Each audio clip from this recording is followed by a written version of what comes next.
Good morning everyone. It's 4 a.m. in the morning and ito yung ginagawa namin. Maaga kasi siyang papasok sa school. Ito yung routine ko pag yung anak ko papasok sa school. So, ay ko muna kayo, tatapusin ko muna itong ginagawa ko guys ha.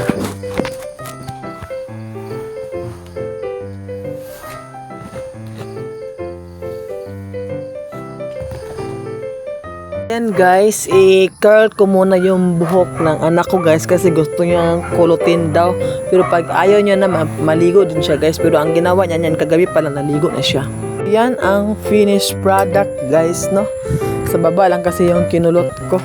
Kasi gusto daw niya yung baba, medyo may pagkakulot. Guys, ito na kami ngayon sa Kitchen. Ito ang principal. Kasi may event kasi yung pamangkin ko. Dito kami sa Limited kay ATU. Ano kami nag-live. Ano sila nag-live. Movie sila sa buhay ng ship.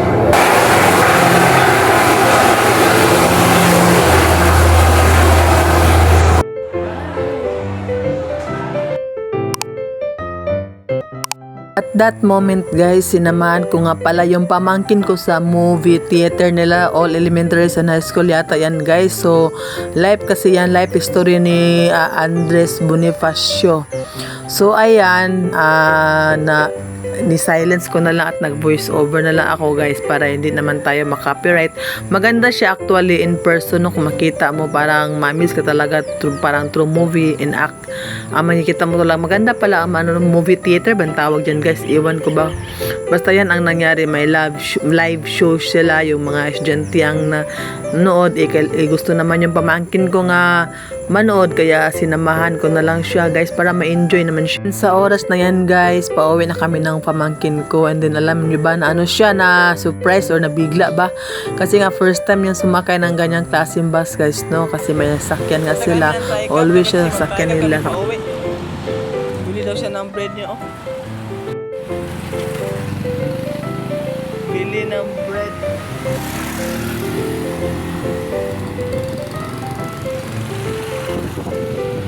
Rain! Faster ka, mag-jeep ka! Faster, Rain, faster!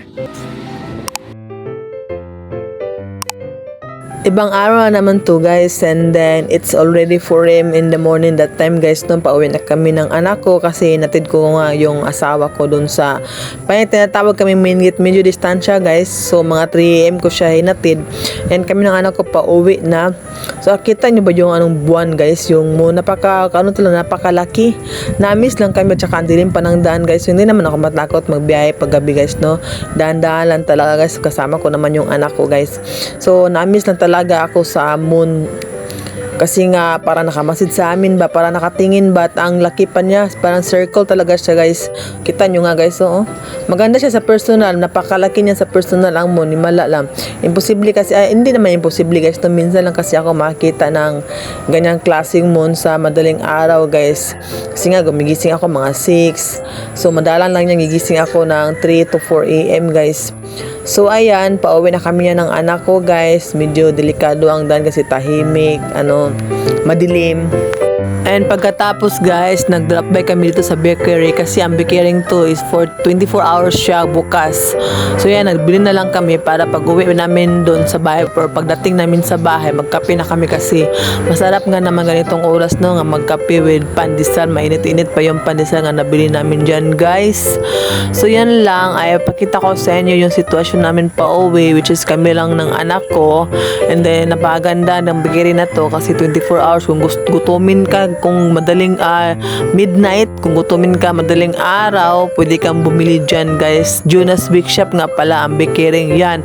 Ang mga bread nila dyan ay all fresh, bagong luto talaga yan guys. And dito lang to sa daan, dito sa amin banda sa Lumbia. So pauwi na kami ng anak ko, at then gusto niyang kumain. Sarap kasi guys, medyo mainit-init pa yan.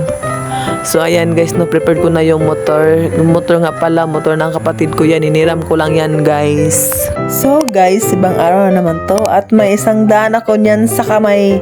Napaisip kasi ako guys kung ilan kayang ice cream ang mabibili natin dito no, sa isang daan. So I try. So ayan guys, ipakita ko sa inyo kung ano-ano mga ice cream ang nabili ko sa isang daan at ilan kaya to. Before that, nauho kasi ako. Inom na tayo ng Nesty iced tea kasi nga mainit ang panahon. Naglakad lang ako kanina no.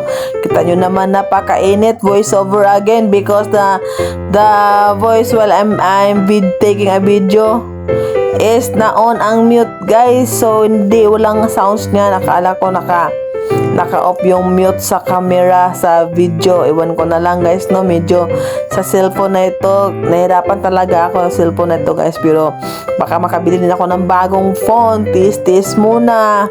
So ayan, yan ang mga ice cream nga naibili ko. Iba't ibang kasi bago kasi yan dito sa kapitbahay guys. At yung product nila iba, hindi siya selecta no. Medyo mumurahin siya. So ayan, nagtry ako sa pira kong 100 kung ilan ang ice cream na nabili ko. And then tinekman ko yan isa-isa guys. Kung ano bang laza. Masarap ba o hindi? So ito yung mga pagkain or ice cream na aking nabili, naghahalaga ng 100 pesos guys. So tikman ko yan isa-isa. Tignan natin ang lasa kung masarap ba or may ano ba siya sa selecta. Kalasa ba niya ang selecta. So unang ice cream na ating bubuksan na itong mochi guys. Ang mochi na yan. So, i-arrange ko muna ang camera, no? So, ayan, ang mochi ang una natin buksan. Kung ano ba talagang lasa niya. Tingnan ko masarap kasi kita nyo naman sa wrapper niya, no? At saka, ano ba yan? Ba't ko pinakita lahat? Yan, tapos naman ako sa pagpakita niyan. So, ayan, guys. Nabuksan ko na yung mochi at kulay brown pala siya. Akala ko all white, but it's brown, guys. No, choco talaga. And then, I taste it and it's like fluffy. And not too sweet guys. Ang sarap niya. May ano siya sa gitna. May laman niya sa gitna. May chocolate sa gitna. It's yummy.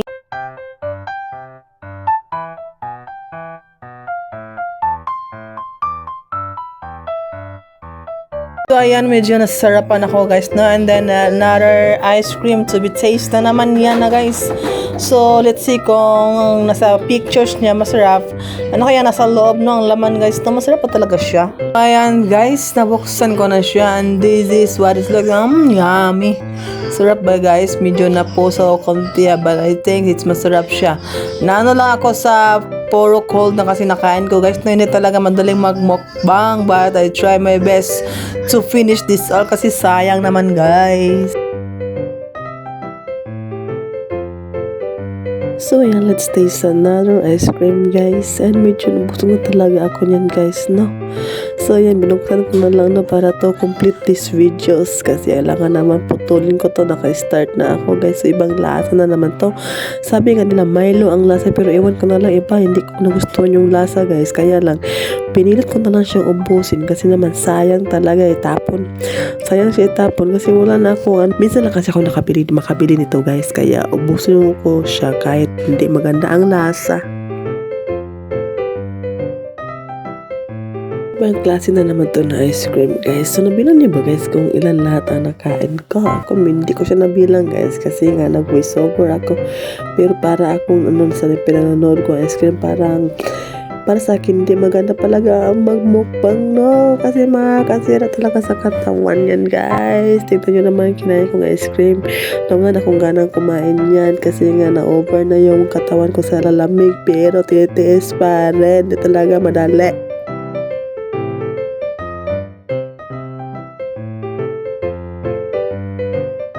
At sa wakas naubos na rin siya guys. So ito namang last guys. Yan ang nasarapan ko. Yan ang klase na ano ba yan ko na ice cream o basta ice cream. Masarap yan. Yung mocha at saka yan ang masarap guys sa lahat ng kinain ko na ice cream. Choco talaga siya guys. May feel mo talaga yung choco flavor and creamy. So ice cream talaga siya. Masarap. Hindi tulad ng iba. Yung iba kasi ang lasa. Iwan ko na lang. Hindi ko ma-explain no. Pero I'm starting to eat na. So let's eat.